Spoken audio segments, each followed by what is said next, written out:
Hi! In front of me is CUBOT King Kong 7, and today I would like to show you how you can locate all text correction options.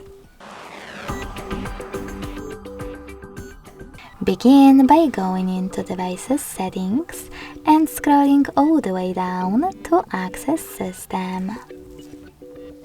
Then select Languages and Input, On-Screen Keyboard and Gboard.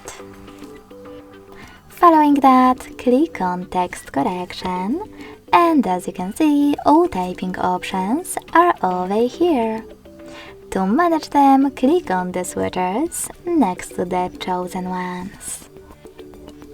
Thanks so much for watching. If you enjoyed this video, don't forget to leave a like, comment and subscribe.